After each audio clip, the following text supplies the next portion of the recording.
Assalamualaikum warahmatullahi wabarakatuh. Perkenalkan, nama saya Vindi Indah Zafitri, NIM 205221246 dari kelas akuntansi 3G yang akan memaparkan mengenai pemikiran kalam Ahmadiyah. Sejarah kemunculan Ahmadiyah. Berdirinya Ahmadiyah yang dipimpin Mirza Ghulam Ahmad 1835 sampai 1908 dilatar belakangi 3 faktor. Yang pertama, kolonialisme Inggris di benua Asia Selatan. Kedua, kemunduran kehidupan umat Islam di segala bidang. Ketiga, proses kristenisasi oleh kaum misioris dan pemberontakan kaum Hindu. Di samping itu terdapat beberapa teori sosial tentang latar belakang lahirnya aliran Ahmadiyah ini, yaitu 1. Ada tanggapan bahwa aliran ini sebenarnya lahir dari dampak negatif kehidupan sufi di India saat itu. Kedua, ada pendapat lain yang mencoba menjelaskan faktor sosial di balik munculnya Ahmadiyah. Yang ketiga, sejarah Barat berpendapat bahwa pengaruh negara-negara Barat sebagai salah satu faktor dalam pembentukan dan perkembangan mazhab ini sangat kecil, namun lebih jauh menjelaskan faktor-faktor tersebut sebagai faktor yang menjaga kepentingan negara-negara Barat. Tokoh utama Ahmadiyah. Aliran Ahmadiyah pertama kali diperkenalkan oleh sosok pria yang berasal dari negeri India bernama Hazrat Mirza Ghulam Ahmad. Pria berjenggot lebat ini terlahir dengan nama asli Ghulam Ahmad. Ia lahir di kota Punjab, India pada 13 Februari 1835. Ghulam Ahmad lahir di sebuah desa bernama Khodian. Ia berasal dari keluarga yang berkecukupan. Sang ayah yang bernama Mirza Ghulam Murtada berprofesi sebagai seorang dokter atau tabib. Ibunya bernama Chirag Bibi. Ketika dilahirkan, ia sebenarnya terlahir kembar, namun kembarannya meninggal pada saat dilahirkan. Ghulam tumbuh dan besar menjadi sosok pemuda yang taat beragama.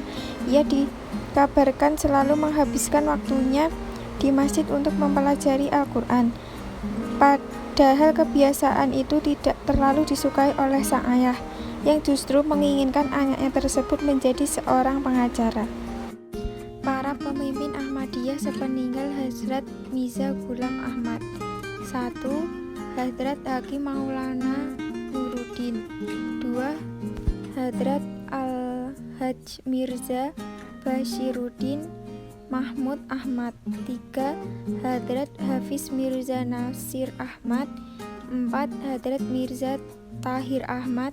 5. Hadrat Mirza Masrur Ahmad. Pemikiran Ahmadiyah. Ajaran Ahmadiyah juga bersumber pada hadis buatannya.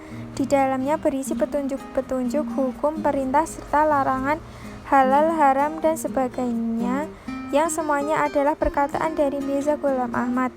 Namun mereka meyakininya sebagai hadis.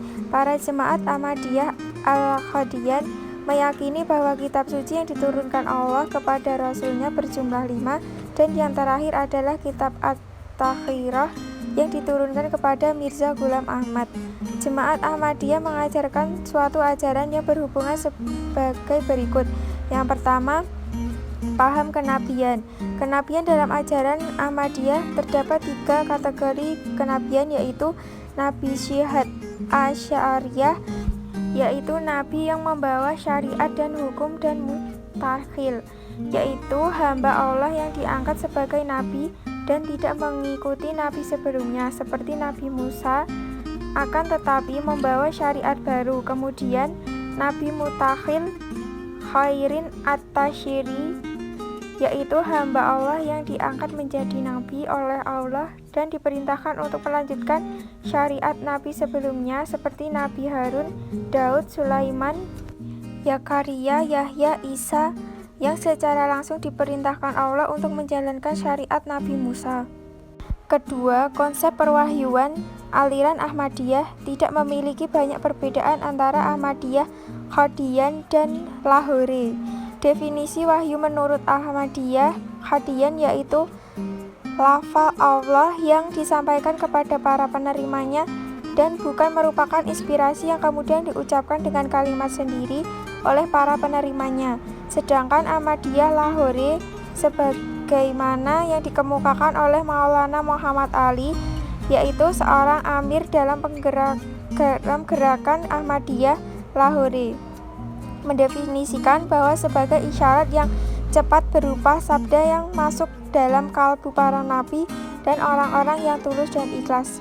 Ketiga, tentang terminologi kafir dalam teologi kenabian Ahmadiyah. Menurut pandangan Ahmadiyah, istilah kafir ada dua macam: mengingkari nabi tasyri' atau nabi pembawa syariat, berbeda dengan nabi umati atau nabi pengikut syariat.